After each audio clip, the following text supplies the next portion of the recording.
할렐루야. 성도님들, 오늘 또 주 안에서 새날을 맞이하기 원합니다. 우리 함께 주님 앞에 묵도하심으로 나아가시겠습니다.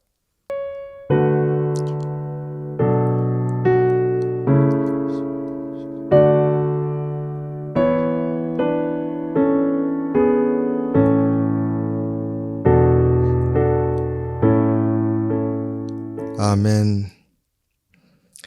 찬송 545장 이 눈에 아무 증거 아니 배워도 함께 찬송합니다.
오늘 우리에게 주시는 말씀 로마서 4장 18절로 25절까지 말씀입니다. 함께 봉독하겠습니다. 아브라함이 바랄 수 없는 중에 바라고 믿었으니 이는 내 후손이 이 같으리라 하신 말씀대로 많은 민족의 조상이 되게 하려 하심이라. 그가 백세나 되어 자기 몸이 죽은 것 같고 사라의 태가 죽은 것 같음을 알고도 믿음이 약하여지지 아니하고 믿음이 없어 하나님의 약속을 의심하지 않고 믿음으로 견고하여져서 하나님께 영광을 돌리며 약속하신 그것을 또한 능히 이루실 줄을 확신하였으니 그러므로 그것이 그에게 의로 여겨졌느니라. 그에게 의로 여겨졌다 기록된 것은 아브라함만 위한 것이 아니요 의로 여기심을 받을 우리도 위함이니 곧 예수 우리 주를 죽은 자 가운데서 살리신 이를 믿는 자니라. 예수는 우리에게 범죄한 것 때문에 내줌이 되고 또한 우리를 의롭다 하시기 위하여 살아나셨느니라. 아멘. 기도하겠습니다. 사랑이 많으신 주님, 주의 은혜와 사랑에 감사합니다. 이 새벽에도 주의 말씀 붙들고 하루를 주님 주시는 힘으로 살기를 원하오니 이 시간 말씀으로 역사해 주시옵소서. 감사드리며 예수님 이름으로 기도하옵나이다. 아멘. 네, 아브라함이 믿음으로 의롭다 여기심을 받았다 하는 것을 이제 사도 바울이 믿음의 가장 중요한 증인으로 우리에게 소개하고 있는 것을 우리가 나누고 있습니다. 오늘은 아브라함이 자녀가 없는 중에 자녀에 대한 약속을 받았습니다. 그리고 이것을 언약으로 받았고 이 언약이 사실은 그 율법의 기초가 되었습니다. 아브라함이 이 언약을 받았을 때가 믿음으로 언약을 받았다. 믿음으로 의롭다 인정함을 받았다. 어제 말씀에서 나누었습니다. 하나님 백성이 된다는 것은 바로 이 믿음으로 의로운 자로 택함을 입은 것이라 우리가 어제 말씀을 통해서 다시 한번 생각하길 원합니다. 근데 오늘 본문에서 아브라함이 무할레시의 믿음으로 하나님께 의를 인정받았을 뿐만 아니라 아이가 없는 중에 후손의 약속을 받았다. 그리고 그것을 믿었다라고 강조하고 있습니다. 특별히 후손에 대한 약속, 자녀에 대한 약속에 대해서 오늘 말씀을 이제 강조하면서 우리에게 들려주고 있습니다. 그 뜻을 우리가 깊이 새기기를 원합니다. 18절에 아브라함이 바랄 수 없는 중에 바라고 믿었으니 이는 내 후손이 이와 같으리라 하신 말씀대로 많은 민족의 조상이 되게 하려 하심이라. 바랄 수 없는 중에 바라고 믿었다. 믿음으로 먼저 시작을 했는데 그 믿음 중에서 그 바란 것, 그 내용이 후손에 관한 것이다 라고 말하고 있습니다. 사도 바울의 지혜를 여기서 볼 수가 있지요. 우리가 아브라함이 하나님의 부르심을 받고 언약으로 약속받은 게 두 가지이지 않습니까? 자녀에 대한 약속, 내 후손이 뭇 별과 같이 많아지고 바닷가의 모래와 같이 많을 것이다. 그 민족을 이루게 될 것이다. 약속 주셨잖아요. 그리고 가나안 땅을 주시는 것이 또한 약속의 중요한 부분이지 않습니까? 그래서 약속의 땅을 향해서 사실은 이스라엘 백성이 끊임없이 그곳으로 돌아가서 하나님 허락하신 나라를 세우고자 스트러글하는 역사가 이어지게 됩니다. 그러니까 땅의 약속이 굉장히 중요하죠. 구약에서 예언서에 강조된 것은 땅의 약속이 더 많이 나타납니다. 그러니까 이 두 가지 약속이 같이 있는데 사도 바울이 오늘 본문에서 자녀에 대한 약속을 말하고 있습니다. 굉장히 지혜롭지 않습니까? 그 이유가 무엇일까요? 그것은 아브라함에게 그 믿음의 약속을 받았을 때 그 믿을 수 없는 상황에서 믿었다고 하는 그것을 얘기를 할 때 사실은 자녀에 대한 약속이 중요했다라고 하는 것을 우리에게 가르쳐 줍니다. 근데 사실은요, 아브라함이 하나님과 언약을 체결할 때 그때 기준으로 보면은요, 가장 중요한 문제는 자녀에 대한 약속입니다. 15장에서 처음 아브라함과 하나님께서 언약을 체결하죠. 그때 15장에 보면은요, 아브라함을 이렇게 데리고 나가서 밤하늘을 보게 합니다. 그리고 이 많은 별과 같이 내 자손이 많아질 것이다. 이렇게 약속을 하십니다. 그러니까 우리가 어제 나눴던 것처럼 15장에서 하나님께서 언약을 그러니까 체결하지 않습니까? 구체적으로 그 희생 제물을 둘로 쪼개고 그 사이로 하나님이 횃불과 같이 지나가시면서 언약을 체결하는 장면이 15장에 나온다 말씀을 드렸습니다. 그때 나온 게 이 뭇 별과 같이 내 자녀가 많아질 것이다. 근데 그 사건이 일어나게 된 그 배경에는 아브라함이 이제 나에게는 후사가 없는데 하나님, 다메섹 사람 엘리에셀이 내 상속자가 되기를 원합니다. 내가 그렇게 생각하고 있습니다. 이렇게 말했기 때문입니다. 하나님께서 아니다. 내 상속자는, 내 후사는 내 몸에서 난 자로 세워질 것이다. 그러면서 약속하신 게 뭇 별과 같이 내 자손이 많아질 거라는 겁니다.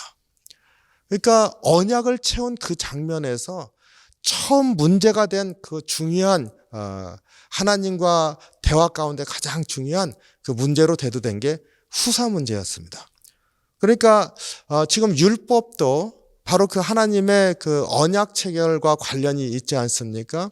그랬을 때 무엇이 먼저냐? 아브라함이 그 율법 이전에 믿음으로 말미암아 아브라함이 선택을 입었고 그것이 언약의 시작이 되었다 강조하고 있지 않습니까? 그런데 또 보니까 실제 언약을 체결한 그 자리에서 문제가 됐었던 게 후사에 관한 문제라는 겁니다. 물론 거기서도 땅에 대해서 얘기를 합니다. 그렇지만 그때는 이미 가나안 땅에 들어와 있었습니다. 그래서 넌 이곳에 거주하게 되었는데 둘러봐라. 여기 이 땅을 너에게 주겠다라고 말씀하시는 것입니다. 그러니까 아직 이루어지지 않고 아브라함에게 정말로 계속해서 믿음으로 나아가야 했었던 것은 바로 이 후사의 문제였습니다. 그리고 사실 아브라함은 이미 자기 후사는 자기 자녀가 아니라 자기의 종이었었던 혹은 집사였었던 엘레셀이라 생각하고 있었습니다. 그러니까 없다는 것을 현실로 받아들이고 있을 때였죠. 근데 그때 자녀에 대한 약속을 주셨습니다. 그러니까 믿을 수 없는 가운데서 하나님이 다시 한번 자녀의 약속을 말씀하시고 그것을 믿었다는 겁니다. 그 믿음으로 언약이 체결되었습니다. 그러니까 믿을 수 없는 중에 믿었다라고 하는 것이 자녀, 후사의 문제인 거죠. 믿음의 문제가 후사의 문제와 관련이 있다는 것입니다. 그리고 17장에서 언약 체결이 다시 나오는데 그때 언약의 표시로 아브라함이 됩니다. 그리고 할례를 받고 자기 집안 사람 다 할례를 하게 되었습니다. 말씀드렸던 것처럼 할례가 율법의 굉장히 중요한 부분이지 않습니까? 그런데 그때도 아브라함이 되었다는 게 뭡니까? 열국의 아버지입니다. 후손과 관련된 겁니다. 자녀의 약속과 관련된 것이죠. 그러니까 너를 이제 아브라함이라고 해라. 내 후사가 이렇게 많아질 것이고 넌 민족의 아버지가 될 것이다. 언약 체결이고 할례 표시가 있을 때도 후사의 문제가 중요했습니다. 그때도 역시 이미 가나안 일대를 거기에 들어와 있었기 때문에 보여주시면서 이 땅을 너에게 주겠다. 아직 다 아브라함의 소유가 되지 않은 땅들도 너에게 주겠다. 약속하신 것이니까 다 이루어진 것은 아닙니다. 그러나 이 모든 언약 체결의 배경에는 후사의 문제가 있었다. 그리고 사도 바울이 강조하고 있는 것은 후사의 문제, 그것은 아브라함이 믿음으로 하나님께 의롭다 함을 받았기 때문에 다시 한번 하나님이 그 약속을 주실 때 후사 문제가 언약 체결로 구체적으로 나타나는 것이 되었다는 거죠. 이 굉장히 그 사도 바울이 율법 혹은 성경을 깊이 이해하고 있는 것 다시 한번 보게 됩니다. 율법을 강조하는 유대인들에게 율법의 문제가 발생했을 당시 언약 후사의 문제라고 한다면 그 후사의 문제 언약을 받은 것은 믿음으로 받았고 그것은 확증으로 할례도 행하고 언약도 체결하고 이렇게 되었다는 것입니다. 그러면 믿음으로 언약을 받은 게 먼저라고 한다면요. 자, 이제 무엇이 중요한 문제냐? 믿음의 후사가 누구냐가 더 중요한 문제다라고 하는 것을 사도 바울이 얘기해 주고 있습니다. 믿음의 후사가 누굽니까? 우리들이죠. 율법의 자녀가 믿음의 후사가 아니라 믿는 자가 믿음의 후사다라고 하는 것을 사도 바울이 아브라함을 통해서 확실하게 보여주고 있습니다.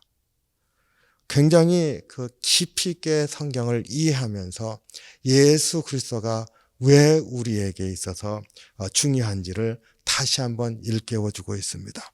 오늘날 우리가 믿음의 후사가 되는 길이 무엇입니까? 예수님을 믿는 것이지요. 아브라함의 믿음도 자세히 보니까요. 예수님을 믿는 우리의 믿음과 닮아 있습니다. 19절에 보세요. 그가 백세나 되어 자기 몸이 죽은 것 같고 사라의 태가 죽은 것 같음을 알고도 믿음이 약하여지지 아니하고 아브라함의 구체적인 믿음 그것을 뭐라고 그랬습니까? 백세나 되어 자기 몸이 죽은 것 같고 그리고 사라의 태도 죽은 것 같음을 알면서도 믿음이 약하여지지 아니하고 하나님께 믿음으로 나아갔다는 거죠. 아브라함의 믿음이 뭐였다는 겁니까? 죽은 것 같은데 죽은 자 같은 상황에서 믿었다는 겁니다. 그러면서 사도 바울이 우리의 믿음은 어떤 거냐고 묻는 거예요. 우리의 믿음은 어떤 겁니까? 예수님이 죽으셨는데 우리가 죽은 것 같이 죄에 매여 있을 때 예수님이 우리를 대신하여 죽으시고 또 예수님이 우리를 살리심으로 그 예수님을 믿음으로 우리도 죽음에서 살아난다는 거잖아요. 이게 우리의 믿음 아닙니까? 보니까 아브라함의 믿음과 닮은 꼴입니다. 그러니까 아브라함이 믿음의 조상이라고 하는 것과 아브라함이 믿었었던 믿음의 내용조차도 우리가 예수님 안에서 믿는 믿음의 삶을 그대로 미리 예시하고 있는 것이라는 것을 보여주고 있습니다. 23, 24절에 보니까 그에게 의로 여겼다 기록된 것은 우리도 위함이니, 그렇죠? 아브라함을 믿음으로 의롭다 하셨다 했을 때 그 내용을 들여다보니까 우리도 위함이니, 우리의 믿음이 뭐예요? 예수 우리 주를 죽은 자 가운데서 살리신 이를 믿는 자들이니라. 바로 우리들 아닙니까? 그 사도 바울이 이게 믿음의 법이라는 겁니다. 그리고 이 믿음이 처음부터 하나님께서 아브라함을 부르실 때 주셨던 것이고, 그 안에 보니까 우리도 그 안에 포함되어 있고, 우리의 믿음이 주님 앞에 설 때 진정으로 아브라함의 후사가 되는 것이라. 오늘 이 말씀을 다시 한번 깊이 생각하면서 예수 우리 주를 죽은 자 가운데서 살린 이를 믿는 자니라. 하나님을 믿는데 하나님의 어떠한 분이심을 믿는 겁니까?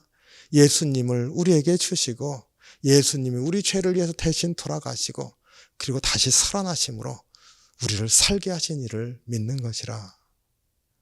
이게 아브라함에게 약속하셨던 그 언약 체결의 내용, 후사에 대한 약속의 성취인 것이죠. 우리의 삶이 바로 아브라함의 그 믿음으로 의롭다 하시고 약속을 주셨던 그 믿음의 후사의 성취가 되어야 될 줄로 믿습니다. 우리가 믿는 사람으로서 죽은 것 같을 때에도 믿음이 있기를 원합니다. 주님이 우리의 주님이시고, 또 우리를 사랑하셔서 십자가에서 생명을 대신 내어주신 그 주님의 사랑이 우리 가운데 있음을 믿으면서 오늘 또 주님 바라보면서 승리하는 저와 여러분이 되시기를 주님의 이름으로 축원합니다. 기도하겠습니다.